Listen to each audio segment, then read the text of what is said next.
So hang on, before you all disappear at the back, we've got something a little bit interesting. You go to some of these events and conferences and they always want to make it interactive. So the only thing I ask, I don't want anyone going hom or anything like that, but we've got one of our sponsors put together a brief video, which I think you'll find quite interesting.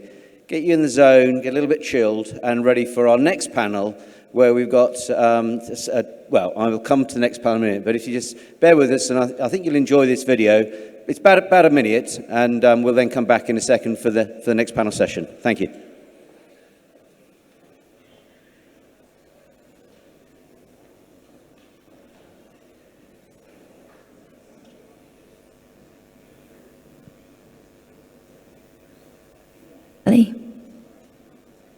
Then squeeze every muscle you can squeeze for a moment.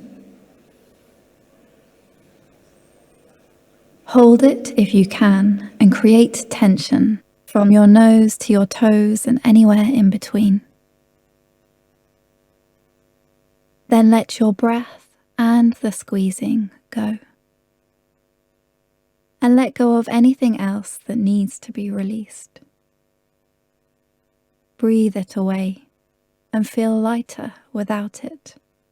Welcome that moment of space.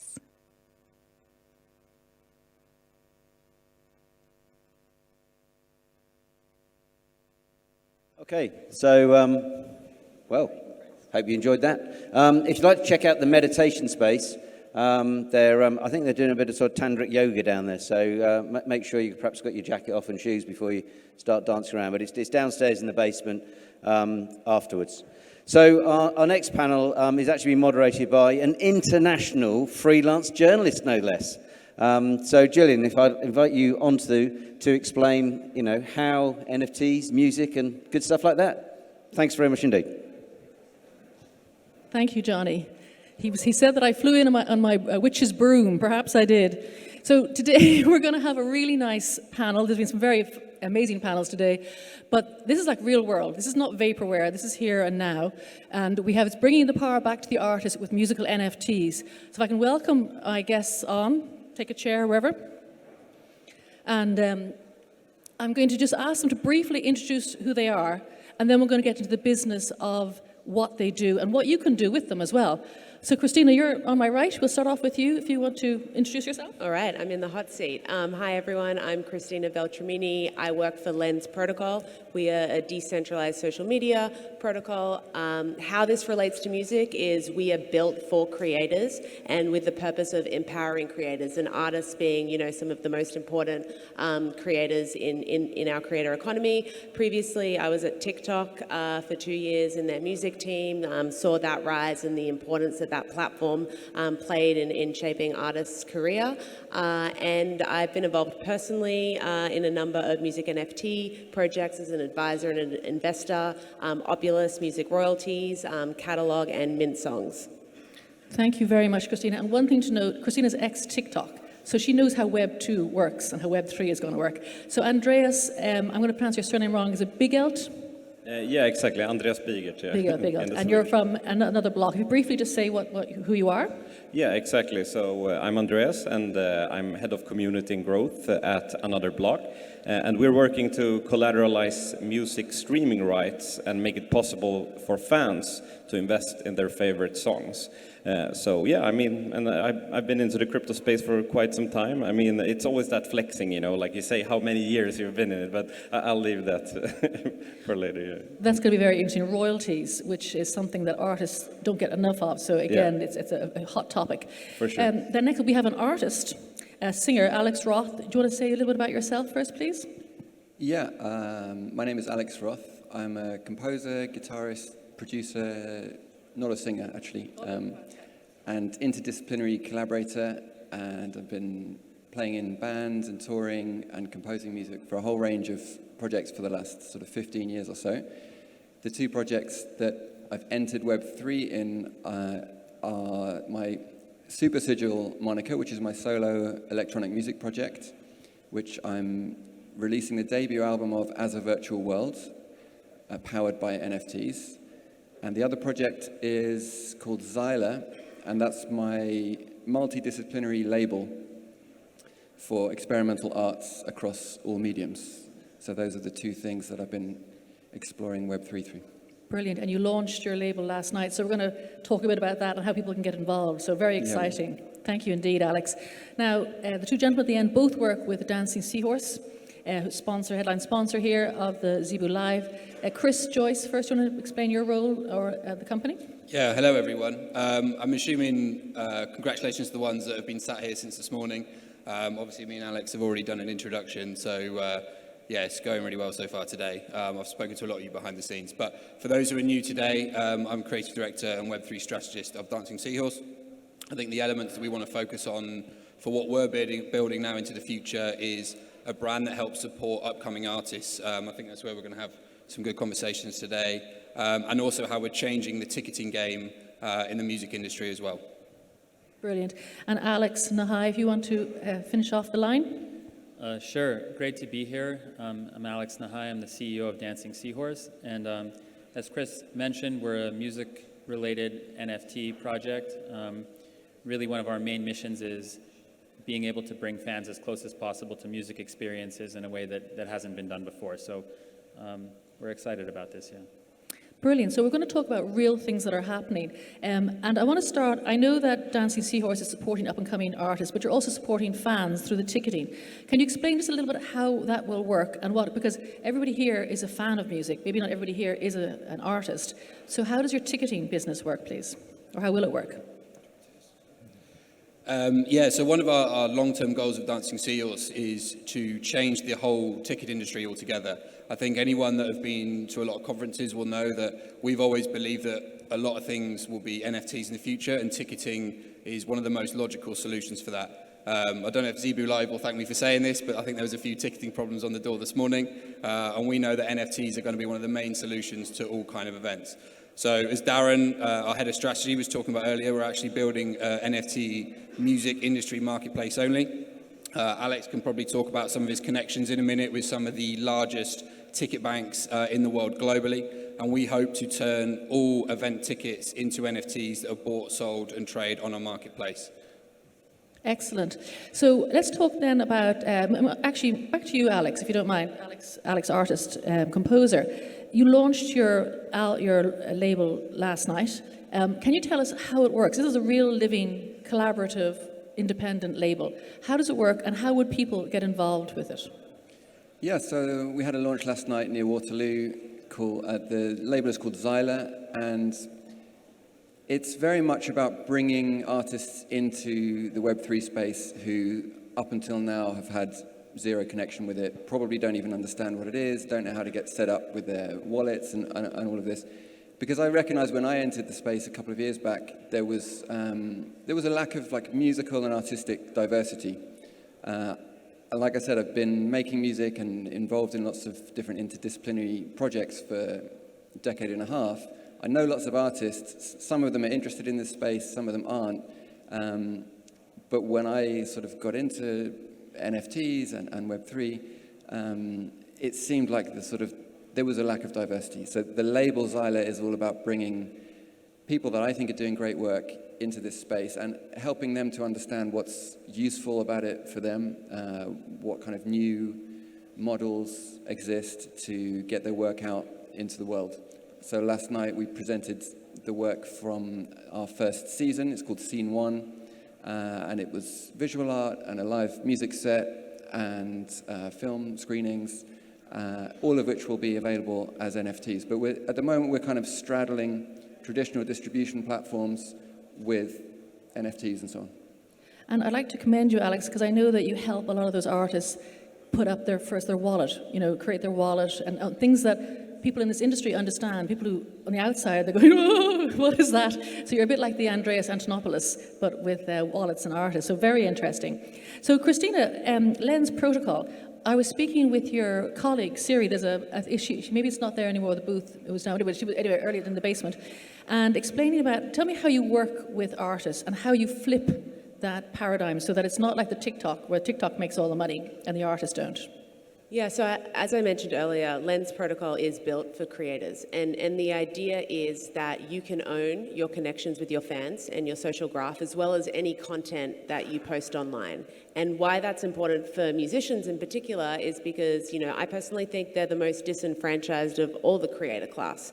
They don't own the data from their ticketing, which is why I'm sure it's part of Chris's strategy with Dancing Seahorse. And they don't, own all the data for the streaming or their relationships with their fans, right? And so how do you determine who your 100 fans are if you don't have that data? How do you nurture those relationships? And so the point of Lens is to empower artists. We are a decentralized social media protocol, and so you will have multiple applications built on top of Lens. And so if I'm an artist, I can see who's streaming my music on Lens protocol that's also engaging with me on social, and be able to have, the power of analytics that I haven't been able to previously, and really take that further. So it's not about numbers, it's not about likes, it's not about streams, it's really about authentic relationships and being able to monetize, those fans that are most important to you. Oh, I think it's amazing. You're creating the dream that Kevin Kelly wrote about in Wired. To be a successful artist, you only need 1,000 true fans, and you can monetize them in a nice way. They're going to pay for yourself, but your analytics and your platform is going to do that. It's pretty cool. So Andreas, then over to you. Royalties. Explains how do artists normally get paid royalties, and how are you changing it? So previously it has been a very centralized business, music investments and especially catalog investments. So we've seen actors such as Warner Music, Hypnosis and so on and so forth buy entire catalogs from musicians, usually after they become really big. And that might make the artist less interested in what actually happens to the catalog, and that could in the long run as well make the fans less interested in the actual artist. So it's like we're creating a way where the top fans of music creators are able to invest through the blockchain by holding one of our NFTs, and then for the first time ever, it's possible to have such small shares. So if you do it in this fractionalized way, you could actually have 0.002% of a song that is streaming 350 million streams. So it's like it finally makes sense, and it's technically possible to do it. It wasn't before. It was a mess before. To send that kind of money to all these kind of different bank accounts, it would be an administrative hell, I would say. So, yeah. That is really cool. So it's crowdfunding with the fans. They can help them build the music, and they get part of the royalties. And you say technology, it's blockchain and crypto tokens allows that to happen. So that's amazing. That's very exciting. So Alex number 1 or 2, I'm not quite sure which way you want to do it. How do NFTs work in Dancing Horses? Because this is, we're using the NFTs and the blockchain technology. How are you using NFTs in your project? Well, as far as Dancing Seahorse is concerned, it is an NFT project. So basically, the way that it would work is a fan could buy one of the NFTs, and then what comes with that is utility that we really want to be amazing for the fans. So we want them to be able to access, our activations that are going to be happening worldwide, whether those be suites in concerts that are pre-existing, VIP suites, or activations in concerts that we ourselves are going to put on, because we have a long history of experience in the music business and the concert business, or whether it's being able to join us at music festivals where we're going to be building a large structure. It's going to have a 2-story activation. We're working on that right now. Or backstage passes, meet and greets with the artists.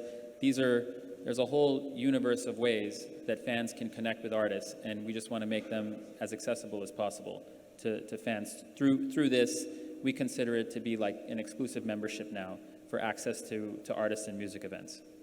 So utility is a huge piece. You preempted my next sort of question about what do you get. So you, Alex, have a huge experience in the music business. You've worked with major stars, major producers and festivals. So you're going to use your knowledge to help your up-and-coming artists to figure out what to do. Because, if someone wants to sing, they're not necessarily a promotions expert or anything like that. So what type of things are you helping them to do in that regard? Yeah, look, we're going to use our knowledge. We're also going to use our connections. So we're right now in discussions with 2 of the largest concert promoters in the world, for example, to access their global ticket banks or global suite banks. So no matter where somebody lives, if they are a token holder of the Dancing Seahorse token, they can have access to concerts in their area that they might want to see, or even VIP suites in their area. We are in negotiations. Well, we actually have 3 major artists who are token holders right now. They're happy to be involved with the community, but as that list expands, they can also become directly involved in terms of if we put on contests for our token holders, a contest to meet the artist, or raffles, or just being able to play a concert that we put on. For example, right now we're talking to the Microsoft Theater in Los Angeles about a 7,000 person capacity concert that would be put on and sponsored by Dancing Seahorse. I can't say who the artists are that we're discussing right now, but as part of the deal that they come and play our concert, they also have to interact with our token holders in some kind of meaningful way. So, like I said, the opportunities here are vast, and if you're somebody that's worked in the music business for a long time, you would have had a kind of special access to artists and to these experiences that the everyday person maybe doesn't get to have, and we're trying to change that through this NFT. Very interesting, and what you're bringing as well as your network. That's pretty cool too as well. So Christina, maybe to ask you, with the artists coming onto the Lens protocol, how do you support them? I mean, Alex is bringing his vast experience from the music industry. What type of things will you be doing for your artists? Yeah, so Lens protocol is based on NFTs and modularity. And so anything can be an NFT. Music is all about context, which I think is the most important place to start. And, on Lens Protocol, we just make it super easy for an artist to have those connections with their fans on social media and to be able to take those fans within applications. And one example we did recently, 3 weeks ago, is with, I'm not sure if any of you are familiar with the Song Camp community, but we dropped some music NFTs with them on Lens. And these NFTs weren't polished one-of-ones that were minted on catalog. These NFTs were audio recordings from a concert that they had with their fans. And so they were only 40-second snippets, and those that were eligible to mint them were people that, went and had followed these artists on Lens at this performance. And so they were actually able to earn, a form of memorabilia and digital memorabilia on Lens. And so the idea is artists make money from many sources. A lot of fandom is contextual, and so being able to bring those fans with you as part of the journey through other forms other than music is how we're doing it on Lens Protocol. That's brilliant. So you're helping artists who might not recognize that they have more than just the song that's valuable to the fan, which is really cool. Yeah, exactly. Maybe I want to buy a photo of Blondish eating ice cream, right? And that's important to me as a fan. On Instagram, she wouldn't be able to monetize it, but she doesn't know the value of that because Instagram's probably servicing ads against it, and she doesn't realize. But if this was something to be on the open market, you could really test fandom and the value of these cultural assets behind an artist outside of just their music. Wow, so cool. So Alex Roth again. So tell me, you mentioned at the start you're kind of bridging the gap between traditional musicians and artists and Web3. Can you tell me what the main differences you see are there, and the main impediments that are stopping people from moving into Web3?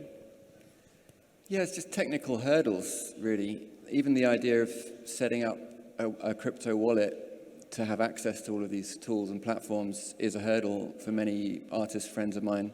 And that's why I've been kind of helping them to set that up. Also, there's a lot of media narrative that's turned people off over the last year and a half. They might see headlines about scams, or they might see a kind of artwork that doesn't resonate with them and think that it's all like that and that therefore there's no space for what they're doing. But usually when I've spent a bit of time speaking to these people and explaining what I'm doing in the space, they're like, oh, okay, I can relate to that. So for me, it comes down to personal experience and sharing what I'm excited about because it's more relatable to other artists, and then they can start to see their way into it. So it's the combination of those things: technical hurdles, media narrative, and just feeling like, for whatever reason, it's not for them. I suppose to being an artist yourself, it actually gives your friends and other would-be artists a comfort level, because they know that you know what you're talking about, because you've been there, you've walked in those shoes. So you raised another point too as well, technical nous and stuff like that. Maybe Andreas, do you want to talk to how do we educate people? Because I mean, like your idea of crowdfunding to support an artist, to give people royalties in return, so hopefully if they help market the track as well, they'll get more money. You know, it's a whole like a nice circle. How do we help that education process, and how do we get people to know that these things are out there? So the thing is, I mean, our long-term goal is obviously also to onboard people that are more in Web 2 rather than Web 3. But to be completely fair, I must say that now in the beginning, it's super important also to actually get out there, get your name out there, and make sure that people are aware of us doing this successfully. And that's the reason why we're coming together with like big artists such as Rehab, Laidback Luke, and the next drop, it's actually The Weeknd as well. We'll be minting it now in like half an hour or something, so I'll have to run off stage because I want to snatch one myself. But we have had a really positive reception, and we're growing a lot in numbers, and people are being super active on Discord, and that's the thing. Before we can start onboarding Web 2 people, I think it's important to get a good hold with the Web 3 community. And then, actually, I think that the Web 3 degens, as they call themselves, will be able to, just out of pure ideological belief, to help out onboarding the Web 2 people as well. So we'll utilize our actual community to do it. And then, of course, you know, educational videos and material up on our YouTube, where we're also already trying to establish ourselves as thought leaders by doing interviews with other Web3 projects, educating the community about other interesting projects, mainly in the Web3 music space as well. Oh, yes, please, sorry. I've got a point to add on this about, you know, making sure that these artists and like the Web3 community is on board, because there's a lot of franchise risk. And I look at this even similar to the early days of TikTok. Did we get the biggest artists immediately? No, because the value proposition wasn't proven for them yet. And so I think it is extremely important to have these use cases with Web3 artists, such as Alex, that are experimenters, that can go and really showcase the value, because that helps onboard down the road. But you can't bring a huge artist that hasn't done anything in the space. We've seen a lot of backlash, you know, about cash grabs. And so it is really important, and, you know, Alex and more independent artists to start testing and experimenting and showcasing.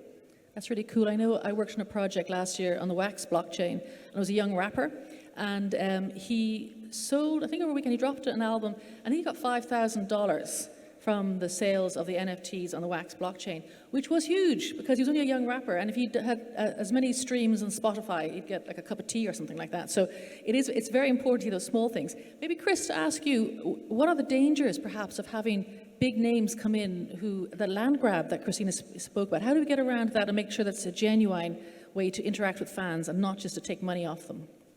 Well, following on from your interesting point, education is such a big thing. So we've got 3 levels of education that we're kind of rolling out at Dancing Seahorse. The first one is from the investor-shareholder point of view, bringing new money into this space, understanding the investment and the long-term opportunity. The second is obviously the artist as well. I think everyone's seen big artists or celebrities, they kind of have a really negative impact on drops because people assume that it's just a cash grab from the artist's perspective. One of the reasons of setting up our agency was to become more of a trustworthy kind of brand in this space. And that's where I said earlier on the chat, we actually turned down so many projects because we understood that they were just in it for the cash grab. So part of Dancing Seahorse for all the artists is running proper strategy sessions and onboarding the artists into Web3. And then the third level is the fan as well. Obviously, there's quite a small crypto community at the moment in terms of global scale compared to the music industry. So we're going to be running more and more events to tie people together. So what I kind of touched on earlier was how we're onboarding new artists into this space. And a lot of people have kind of asked how Alex has given me loads of detail as to how hard it is to break into the music industry in America. Unless you're chosen by one of the top like record label producers, it's very hard to kind of make a financially like stable kind of living for yourself. So what we're able to do as we build the community and we already have, I think you said 3, but I'm pretty sure it's up to almost 5 kind of top level artists. We're actually going to combine that with the community. So this hasn't actually been announced yet, but our club is launching in LA on the 4th of November with Polo G headlining. It's an intimate gig for 200 people, and we're about to run a competition where the community can upvote a kind of young and up-and-coming artist, and we give them the opportunity to perform like a couple of intro songs before. So that's how we're kind of combining it all together. Cool. And you're bringing, and also back to your earlier point about the networks, you've got the big names, which when used correctly, can be great. As I say, they're helping other people. So if people are here in the audience and there are artists who are here, how would you advise them to get into this space? Because I mean, this is a happening. This is not vaporware. Maybe Christina, you may kick off and say. So, and I know yours is a curated platform, but how do people get involved? And what do you advise people who want to get going? Yeah, I think, like I would advise anyone in Web3, get out there, test and learn, and meet the community and get involved, get in Discords. You know, when it comes to the music space, I've seen so much velocity over the last 2 years, and even increasingly so in the bear market. And so this isn't going away. And so making sure that you're experimenting, getting that wallet. Everyone is incredibly open. Lens isn't curated. We're in beta at the moment, but we're in beta for a reason, to make sure that when we do go wider to the masses, that we have the right ecosystem. But if you're an experimenter, you can reach out to me. I can help onboard you and just start experimenting. That's the best way. Apologies, I got the wrong end of the stick there. Sorry about that. I'm glad we're not exclusive, we're inclusive. We're inclusive. I'm glad you corrected me. Thank you so much.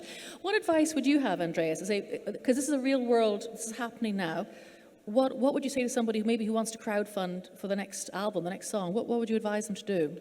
I would advise them to go through a trusted partner. I mean, right now we're not onboarding like smaller artists because we're establishing ourselves first. But I would say, for example, Sound.xyz is also right now going out on Twitter saying they will have also end-to-end royalty split kind of system. So I think it's all about building through this bear market really, and the true value lies in the tech that people are providing, and then of course in the longevity of projects. So I mean, just as people were mentioning cash grabs here, it's very apparent that many projects of course are cash grabs because they maybe do 1 or 2 drops then disappear. So wait before you jump into a project maybe until they have some track record. That's what I would have done. And also one of the most important things when it comes to NFTs, if you're invested in music NFTs, check out whether their team is actually doxed or not, because that means if they're official with their names and pictures, because many teams aren't, and then it's like, okay, there's something fishy here. Why aren't they, honest about who they are? So that's what we're focusing a lot on, being like official out there and doing these kinds of things as well. I think that's a very valuable point, the doxing, because would you buy anything else in this world from an unknown person? You buy a used car from someone you don't know. Alex, again, what would you say, what advice would you give to people who want to get into this space? I think it's really important to spend a little bit of time familiarizing yourself with what's going on and what's out there. Things are changing so quickly all the time that if you're just entering it, it can be kind of overwhelming. So I wouldn't jump into anything immediately. I would spend a bit of time mainly on Twitter or wherever people seem to be having these conversations. It does seem to be mainly Twitter and Discord.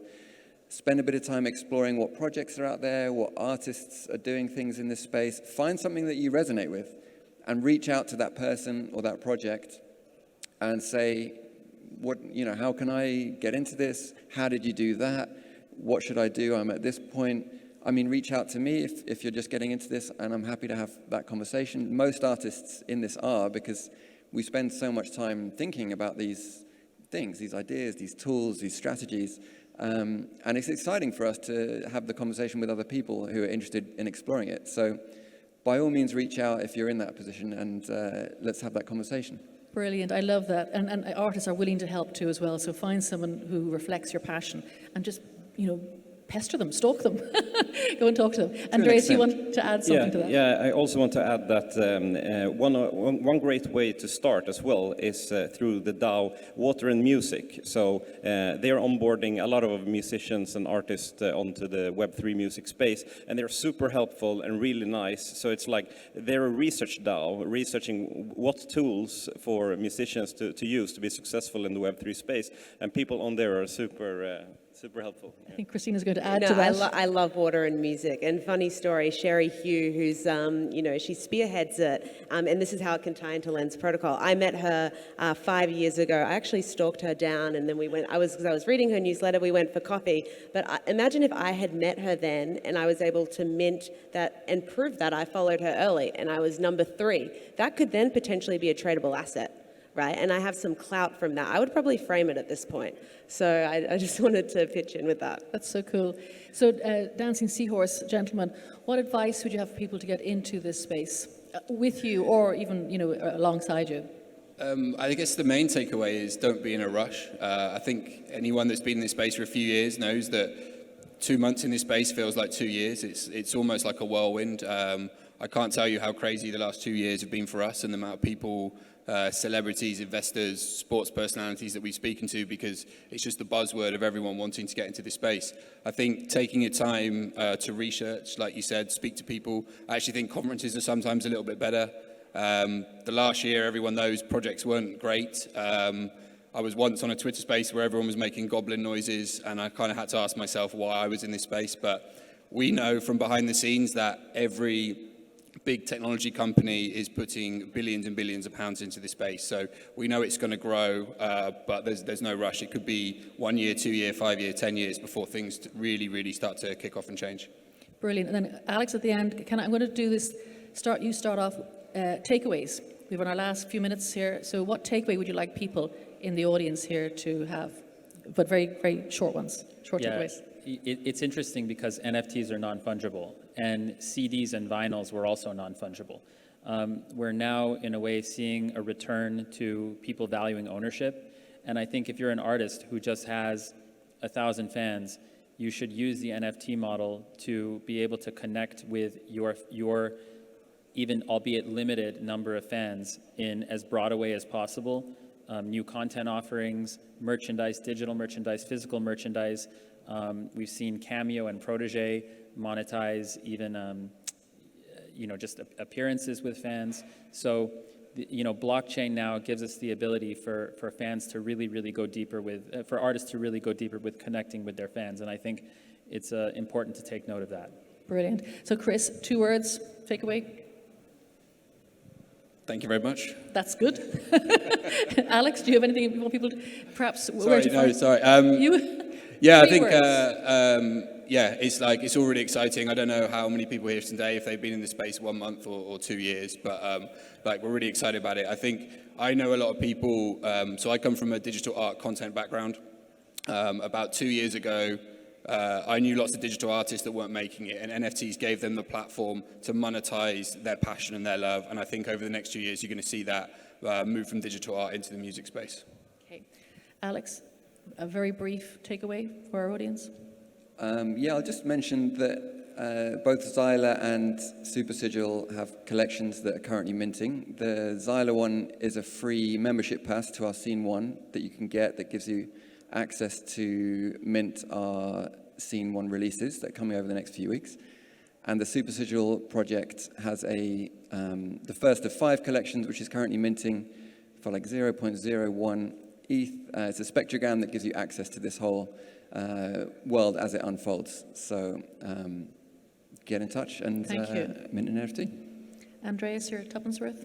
Yeah, so for me, has always been about bridging the real world with the crypto world. So Web3 is all about bridging assets from the real world to the digital world. So from the real world to metaverse, for example. And shout out Bitcoin Lightning Network. I mean, that's a proof of what you can do with Web3 in practice, paying peer-to-peer. So nice, yeah. Thank you very much. And Christina?